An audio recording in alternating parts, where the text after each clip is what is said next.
देखिए, हरिद्वार में भी स्वास्थ्य विभाग की बड़ी छापेमारी सामने आई। राजस्थान में कफ सिरप की वजह से मौतों के बाद धामी सरकार बिल्कुल सख्त हो गई है। लैब्स में भी 20 दवाओं के नमूने भेजे गए हैं और संदिग्ध दवा मिलने पर कड़ी कार्रवाई के निर्देश दिए गए। तो देखिए, ये कोल्ड्रिफ कफ सिरप और इसके कंपनी के सैंपल्स जब लिए गए थे तो 40 बार सैंपल्स मानकों पर फेल हो गए थे, लेकिन फिर भी धड़ल्ले से ये दवाई मार्केट में बिक रही थी। इसको लेकर अब सवाल भी खड़े हो रहे हैं। ड्रग कंट्रोलर्स की आज एक अहम बैठक है, लेकिन देखिए इसको लेकर देहरादून, उत्तराखंड के हरिद्वार में भी किस तरीके से छापेमारी लगातार चल रही है। हमारे सहयोगी प्रवेश हमारे साथ जुड़ गए, उनका रुख कर लेते हैं। प्रवेश, देहरादून के बाद हरिद्वार में भी ताबड़तोड़ छापेमारी की जा रही है। धामी सरकार की ओर से क्या निर्देश दिए गए?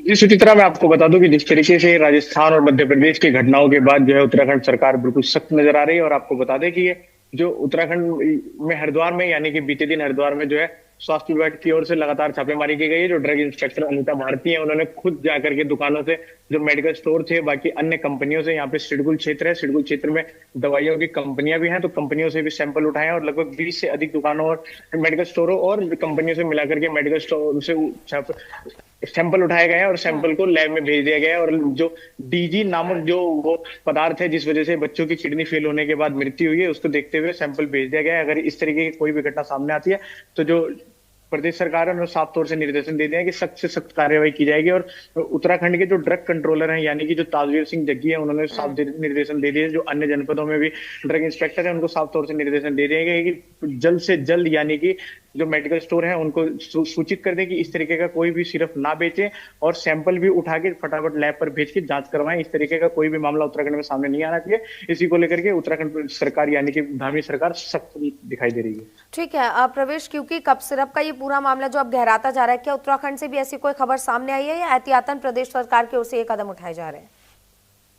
जी सुचित्रा, ऐसा कोई मामला अभी प्रदेश में नहीं नजर आया, लेकिन जो धामी सरकार है पहले से ही काफी सख्त नजर आई है। काफी चीजों में एकदम पहले से ही अलर्ट मोड पे दिखाई देती है। तो इसी तरीके से जब राजस्थान और मध्य प्रदेश का ये मामला सामने आया तो धामी सरकार सख्त नजर आई है। और वहां से जिस तरीके से देखने को मिला है कि बीते दिन मुख्यमंत्री ने साफ तौर से निर्देशन दे दिए थे, उसके बाद धन सिंह रावत यानी कि जो स्वास्थ्य मंत्री है, उन्होंने साफ तौर से अपने जो भी अधिकारी है उनको साफ तौर से निर्देशन दे दिए गए। और निर्देशन में साफ तौर से ये कहा गया कि सैंपल उठवाएं, जांच कराएं, ऐसा कोई भी मामला प्रदेश में सामने नहीं आना चाहिए, नहीं तो सख्त से सख्त कार्रवाई की जाएगी। और अब देखना होगा कि जो सैंपल उठाए गए हैं इनमें क्या जांच में सामने आता है लैब टेस्टिंग के बाद ही ये तो देखने में समझ आएगा। लेकिन जो इतनी ज्यादा से ज्यादा दुकानों, मेडिकल स्टोरों और कंपनियों से सैंपल उठाए जा सकते हैं, सबसे उठाए जा रहे हैं। जी बिल्कुल। प्रवेश, डॉक्टरों को क्या निर्देश दिए गए हैं? कौन कौन सी दवाइयों को नहीं लिखने का, नहीं प्रेस्क्राइब करने का आदेश उनको जारी किया गया है? जी सुचित्रा, साफ तौर से बता दें कि ये जो कोल्ड ड्रिप सिरप था और यानी कि जो खांसी के जो सिरप हैं, साफ तौर से मना कर दिए गए हैं कि आप ऐसा कोई भी सिरप नहीं लिखेंगे। साफ तौर से मना कर दिया गया है कि आप प्रदेश में कहीं से भी कोई भी डॉक्टर हो, छोटे से लेकर बड़ा तक, कोई भी इस तरीके का सिरप नहीं लिखेगा। अगर इस तरीके का कोई भी सिरप लिखे जाने के बाद ऐसी कोई भी घटना सामने नजर आती है तो सख्त से सख्त कार्रवाई की जाएगी। और जिस तरीके से मामला सामने आया, काफी दुखद सामने आया। धामी सरकार पूरी देखने काफी कड़े एक्शन ले रही है प्रदेश में। और अब देखना होगा कि आने वाले समय में जो लैब टेस्टिंग के बाद ये जो सामने नजर आता है, लेकिन कहीं ना कहीं डॉक्टर भी इसमें सख्त नजर आ रहे हैं और डॉक्टरों को साफ तौर से निर्देशन भी दे दिए गए हैं कि इस तरीके का कोई भी सिर्फ ना लिखें ग्राहकों को। बिल्कुल प्रवेश, क्योंकि लगातार इस चीज को लेकर छापेमारी भी की जा रही है और सरकार की ओर से आदेश भी दे दिया गया है, लेकिन कई जगहों से ऐसे मामले भी सामने आए हैं जहां पर दवाई लिखने के बाद डॉक्टर अपनी ही जिम्मेदारी से मुंह फेरते हुए नजर आ रहे हैं। तो क्या इस चीज को लेकर भी सरकार आगे चलकर किसी की जवाबदेही तय करेगी कि जो दवाइयां डॉक्टर्स की ओर से लिखी जा रही हैं उनकी जिम्मेदारी डॉक्टर्स खुद लें, अगर इन फ्यूचर भगवान न करे ऐसी कोई घटना होती है तो?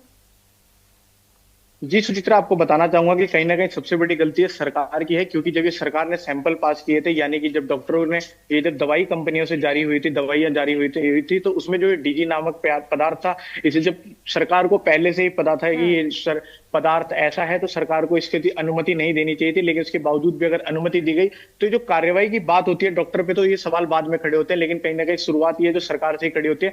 और जो स्वास्थ्य विभाग है, साफ तौर पर हम कह सकते हैं प्रदेश की, मध्य प्रदेश की घटना हो या राजस्थान की, जब ये कफ सिरप मानकों पर फेल था फिर भी मिली भगत की चलते ये मार्केट में अभी भी उपलब्ध करवाया जा रहा है, जिसका खामियाजा आज उन मासूम परिवारों को भुगतना पड़ रहा है। तमाम जानकारियों के लिए प्रवेश आपका धन्यवाद।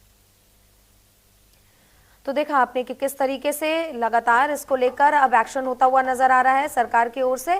और सरकार ने देहरादून, हरिद्वार और तमाम जगहों पर इसको लेकर छापेमारी भी शुरू कर दी है। खाद्य विभाग और स्वास्थ्य विभाग लगातार इसको लेकर छापेमारी करके सबको अलर्ट भी कर रहा है और कहीं ना कहीं डॉक्टरों की इस पर जवाबदेही भी अब तय करने की तैयारी में सरकार। अगली खबर की ओर रुख कर लेते हैं। सरकार के द्वारा निर्धारित